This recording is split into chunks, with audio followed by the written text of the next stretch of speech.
My name is Samantha Greene. I'm 30 years old. When I lost my job and begged my family for help, they cut me loose, called me dead weight, and slammed the door in my face. But when my brother was arrested and their perfect world collapsed, suddenly I was the one they needed. Before I tell you how everything flipped, like and subscribe and drop a comment to let me know where you are watching from. My story begins in a house that was always filled with noise, but never with the sound of my name. We lived on a quiet, tree-lined street in Denver, Colorado. From the outside, we looked like the perfect American family. My father, Harold, was a manager at a local hardware supplier.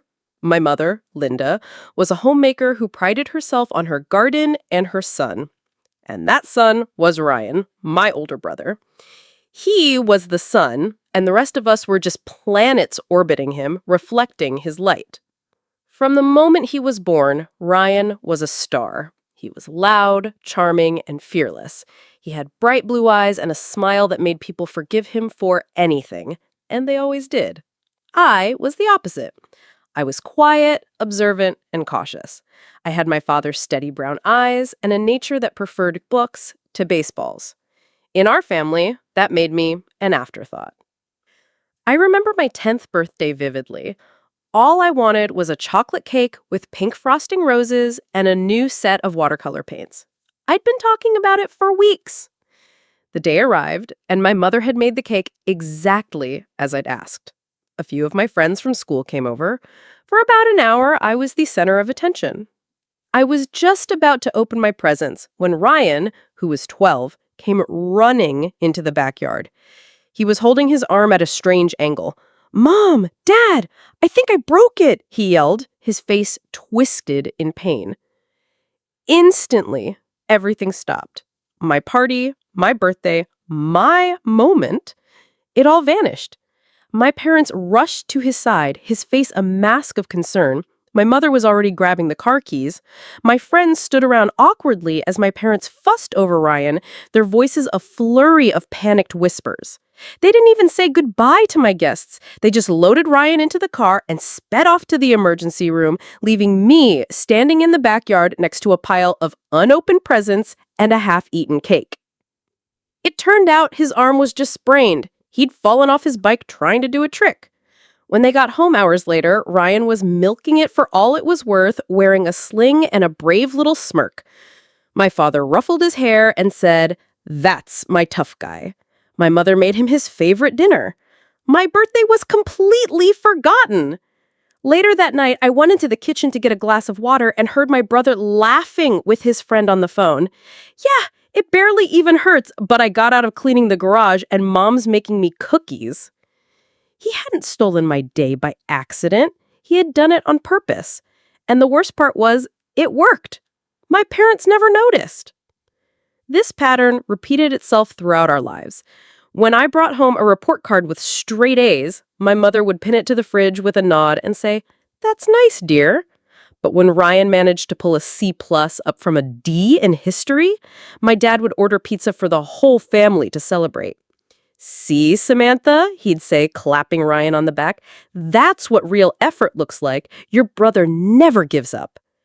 They didn't see my consistent, quiet effort. They only saw his loud, dramatic struggles and last-minute victories. My success was expected and invisible. His mediocrity was a triumph. The final straw of my childhood came the day I got my acceptance letter to the University of Colorado. I was bursting with pride. I'd worked tirelessly, staying up late to study, joining the debate club, doing everything I could to build a future for myself. I ran into the living room, waving the thick envelope. "I got in! I'm going to college!" I announced. My father looked up from his newspaper, a frown on his face. "College? What for? You'll just end up getting married and having kids. Seems like a waste of good money." "We can't afford that, Samantha," my mother added, not even looking up from the sweater she was knitting.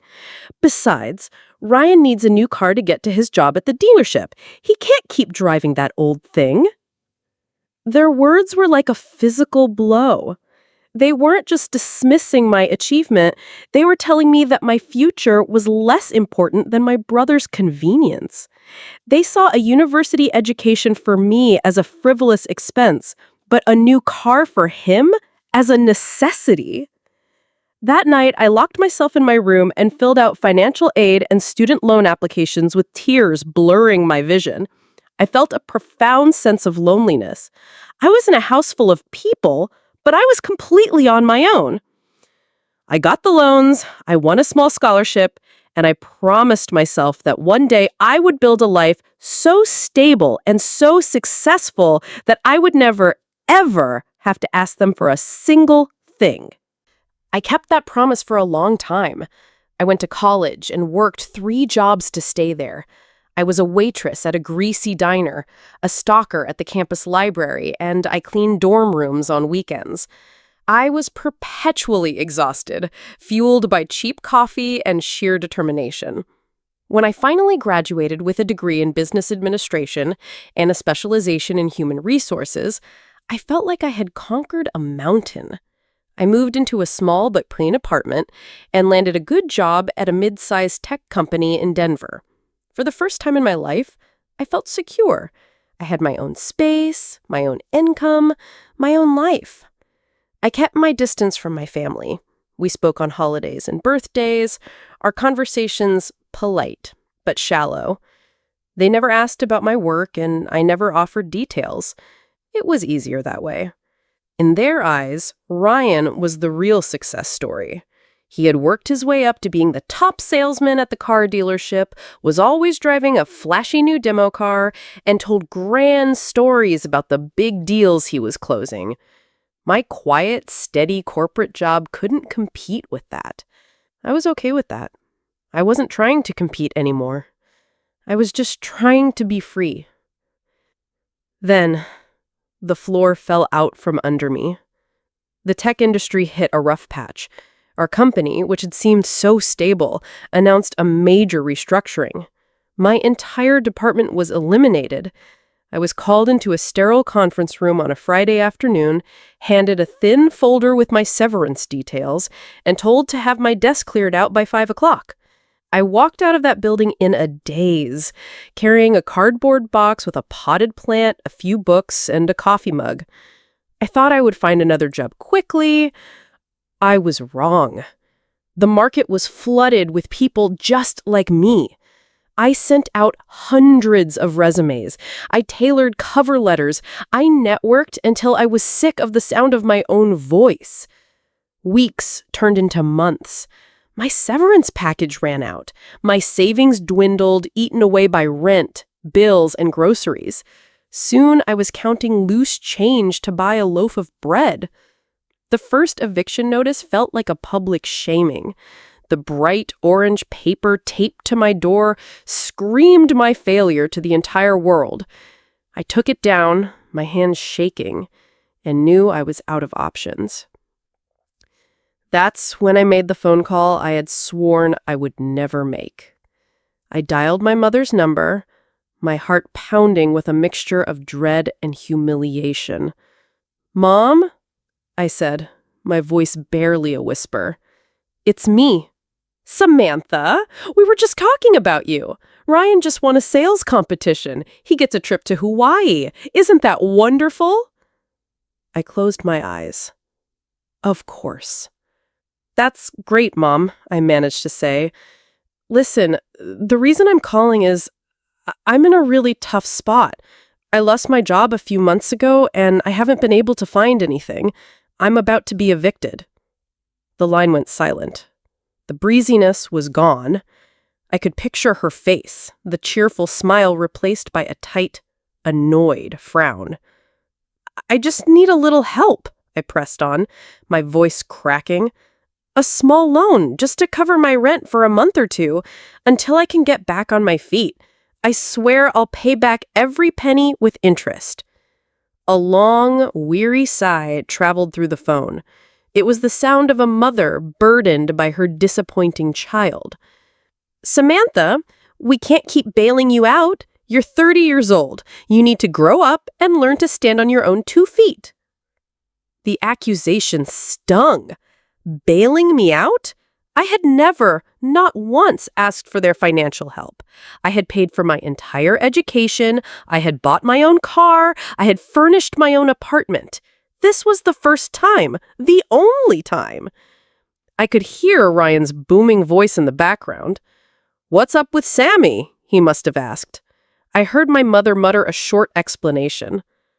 Then I heard his laugh. It was a sound that had haunted my childhood, a laugh that always came at my expense. He grabbed the phone. "Hey, Sammy," he said, his tone dripping with condescending amusement. "Tough break. Maybe you should stop being lazy for once and just get a job. They're out there if you actually look." Lazy.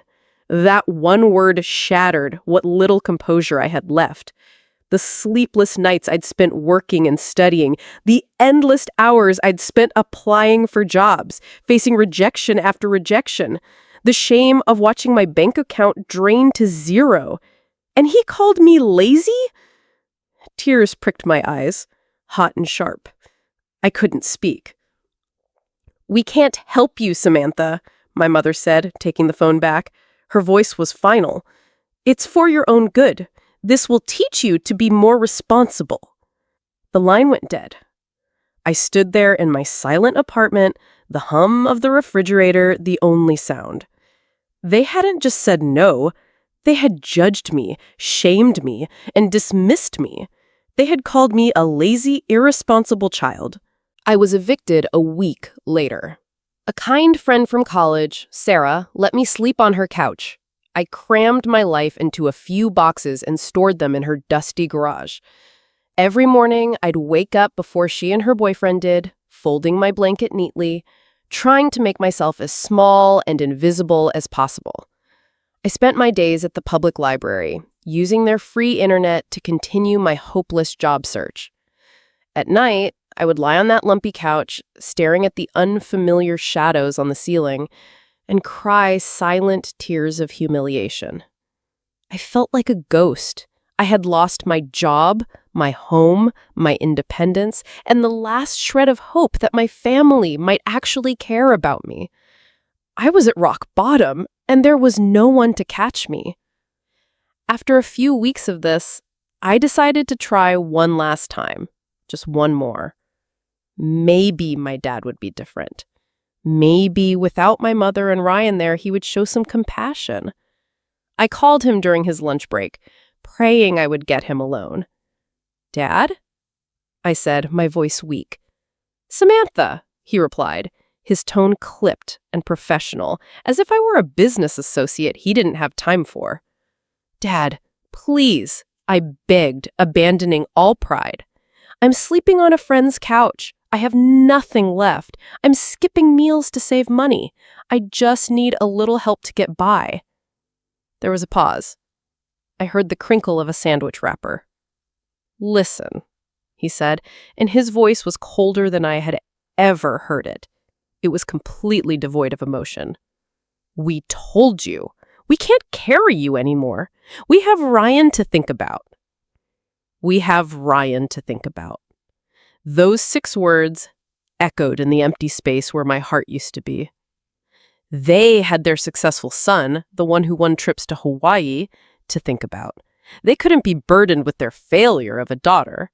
It wasn't a lesson. It wasn't about teaching me responsibility. It was a choice. They had chosen him, and in doing so, they had completely and utterly discarded me. I hung up the phone. I didn't cry. I couldn't. I was empty. That night, lie on the couch, something inside me shifted. The part of me that had always craved their approval, that had yearned for their love, finally died. It was a quiet, painful death. And in its place, a tiny, hard ember of determination began to glow. I would not be their victim. I would not be their failure. I would survive this, and I would do it alone. The next morning, I woke up, and for the first time in months, I didn't go to the library to look for an HR job. I went online and applied for anything and everything. I got a job a week later. It was a low-paying, clerical position at a massive shipping warehouse on the industrial side of town. My job was to sit in a tiny, windowless cubicle and perform mind-numbing data entry for 8 hours a day. It was soul-crushing work, but it was a paycheck. With my first 2 checks, I rented a tiny room in a shared house far from my old neighborhood. The room was barely big enough for a bed and a small desk, but it was mine. The lock on the door felt like the greatest luxury in the world. My life became a simple, grueling routine. Wake up, take the bus to work, stare at a computer screen, take the bus home, eat a can of soup for dinner, sleep. But the evenings were mine. Instead of watching TV or zoning out, I went back to the library, not as a desperate job seeker, but as a student. I had decided that I would never again be at the mercy of a single company or a volatile job market. I needed a skill, a real, marketable skill that was in high demand. I stumbled upon the world of financial auditing and compliance. It was a field built on rules, logic, and precision. It was about ensuring companies followed the law.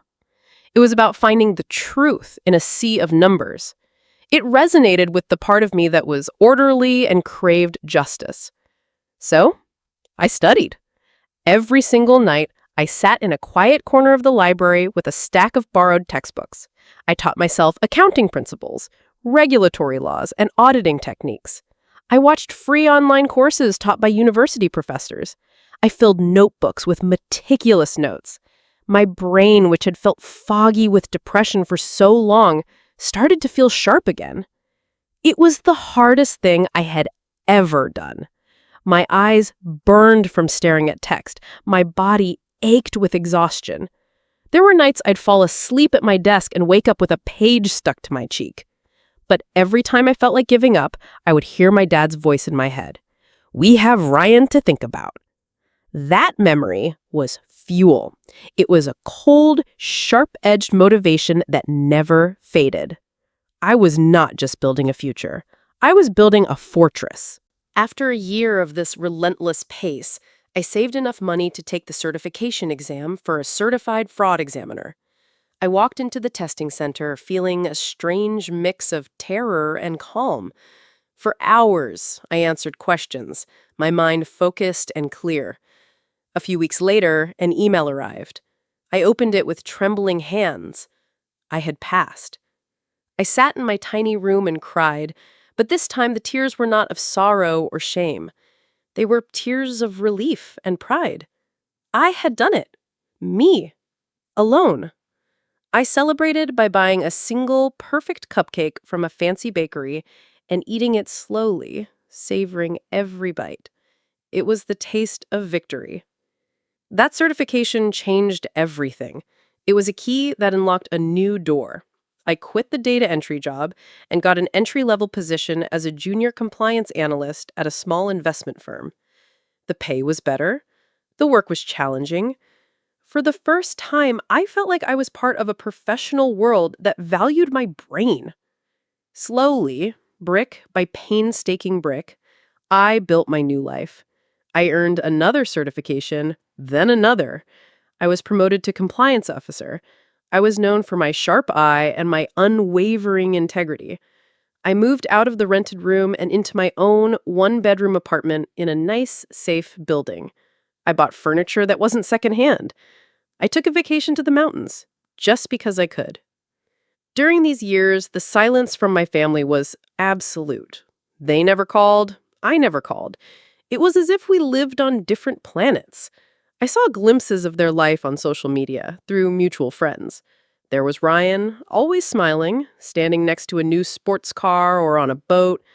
There were my parents, looking proud, standing beside him. According to the world, they had made the right choice. Their son was a high-flying success.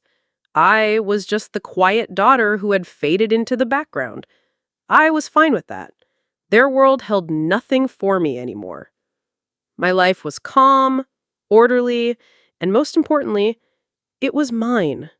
I was safe inside the fortress I had built for myself. I thought nothing could ever breach its walls. Then, one Tuesday evening, my phone rang. The call came on a crisp autumn evening. I was in my kitchen, chopping vegetables for a salad, listening to a podcast. The number on my screen was my mother's. I hadn't seen it in almost 5 years. My heart gave a strange, painful jolt, a phantom limb aching for a connection that no longer existed. I almost let it go to voicemail, but a morbid curiosity made me slide my thumb across the screen. "Hello?" I said, my voice carefully neutral. "Sammy, Samantha, oh, thank God you answered." It was my mother, but her voice was ragged, frantic, stripped of all its usual cheerful superiority. It was the voice of pure panic. "Mom?" I said, setting the knife down on the cutting board. "What's wrong? Are you okay?" "It's Ryan. It's your brother. He's been arrested, Sammy. The police came to his office. They came to his house. They took him away in handcuffs." I sank onto a kitchen stool, my legs suddenly weak. Arrested? Golden boy Ryan? The star of the family? It felt impossible, like hearing the sun had been arrested for shining too brightly. "Arrested for what?" I asked, my mind struggling to process the information. "Fraud!" She wept, her words tumbling over each other. "Embezzlement! Something about his investment business. They said he stole money, Sammy. A lot of money. His clients, His face is going to be on the news. Your father and I, we don't know what to do. Our world is ending." It turned out that Ryan's success story was a work of fiction. The car dealership job was just a stepping stone.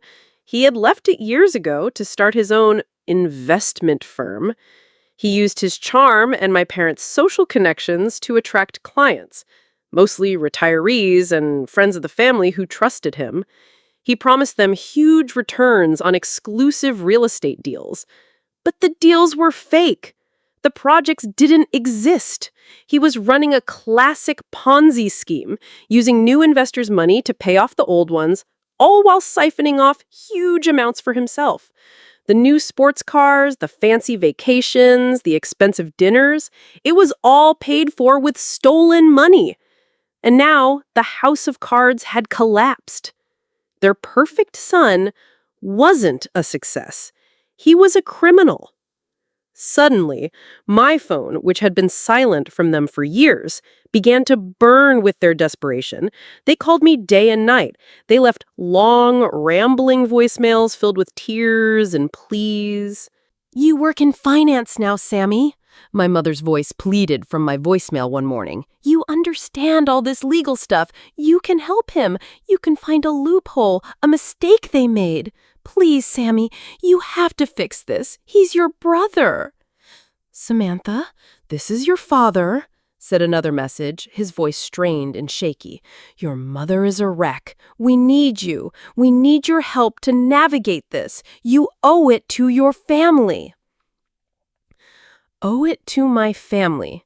The audacity of that statement left me breathless. The same people who had told me I was a burden, who had cut me loose without a second thought, now believed I owed them something. They weren't calling to apologize for the past. They weren't calling to see if I was okay.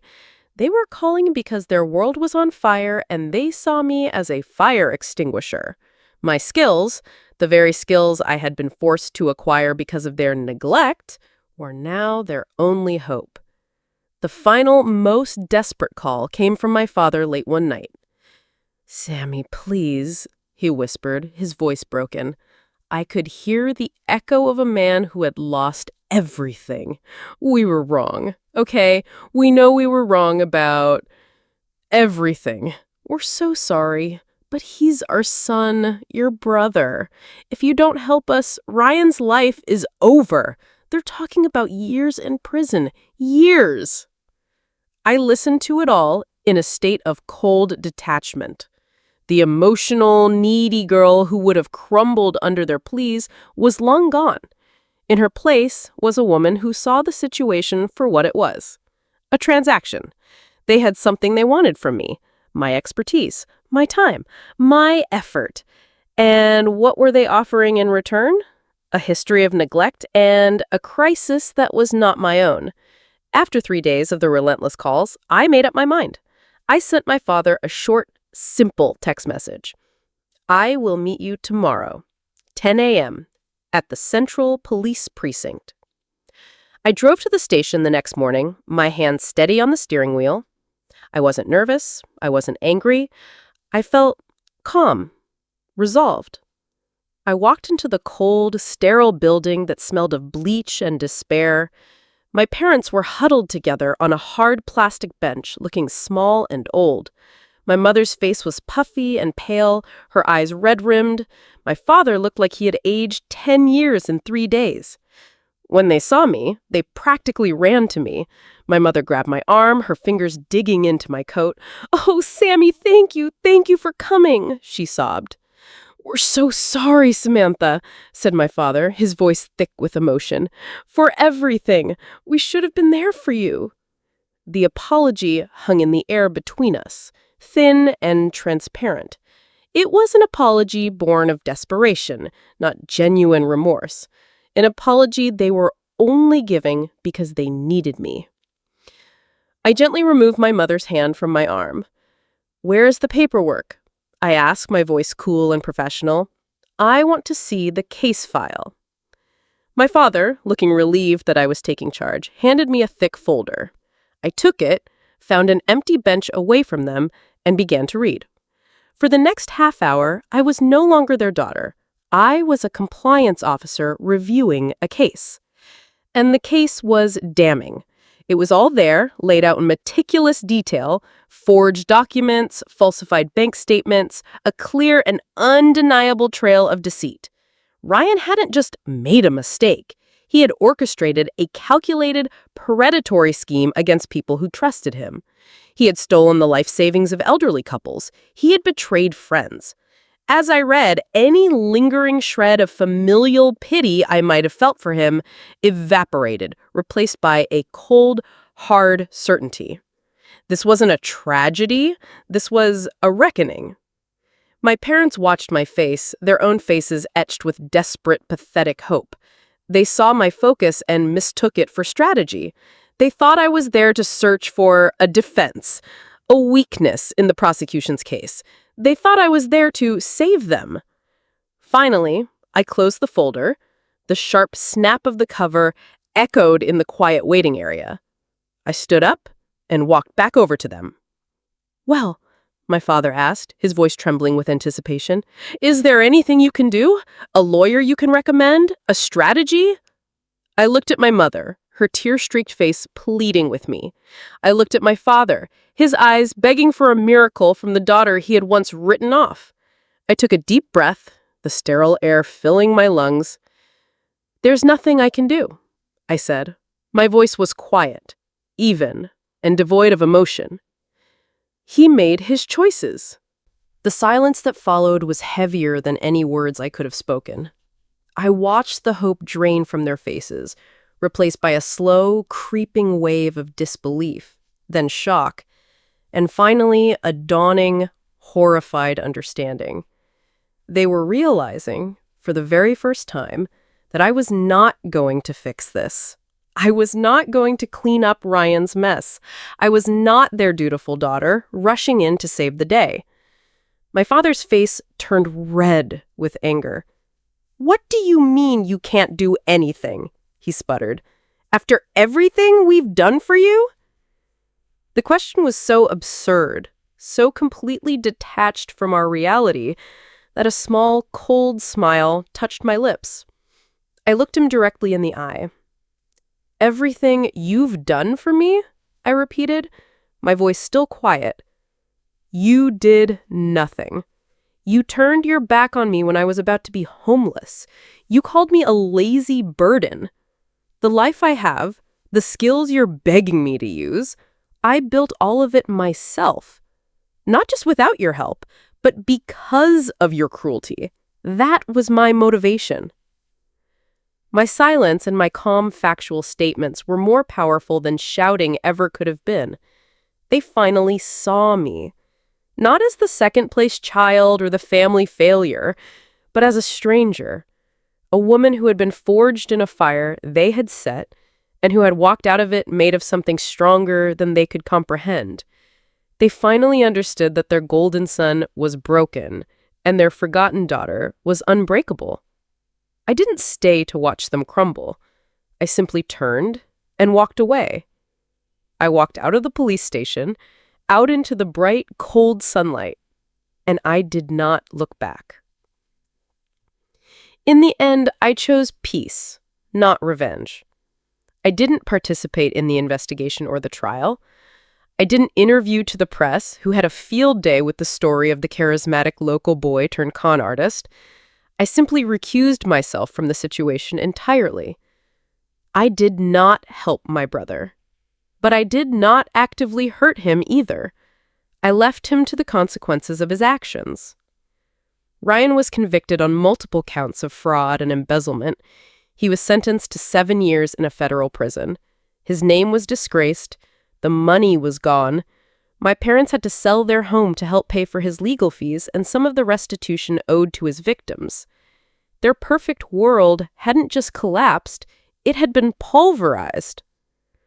I continued with my life. My career flourished. I was promoted to a senior position at my firm, leading a team of analysts. I was respected for my integrity and my meticulous work. I bought a small condominium with a balcony that overlooked the city. It was my sanctuary, a place of peace that I had earned. My parents still call occasionally. The calls are infrequent and awkward. Our conversations are carefully curated to be about nothing at all. The weather, a new grocery store, the traffic. We never speak of Ryan. We never speak of the past. There is a vast, silent canyon between us, and we both know it's too deep to ever be crossed. During one of these stilted calls, my mother, in a rare moment of what might have been genuine emotion, said softly, "I hope you can forgive us one day, Samantha." I thought about it for a moment, looking out my window at the city lights twinkling below. "I have already," I said, and I was surprised to find that it was true. The anger, the bitterness, the deep, aching hurt, it was gone. I had carried it for so long, and at some point, I had simply set it down. Forgiving them wasn't for their benefit, it was for mine. It was the final step in my own liberation. "I've forgiven you," I repeated, my voice clear and calm, "but I will never depend on you again, and you will never use me again." That was my final word on the matter. It was my closure. Not a fiery confrontation, but a quiet, unshakable boundary. My strength was no longer defined by their approval or disapproval. It was defined by my own survival, my own resilience, my own hard-won peace. They could no longer hurt me because I no longer needed anything from them.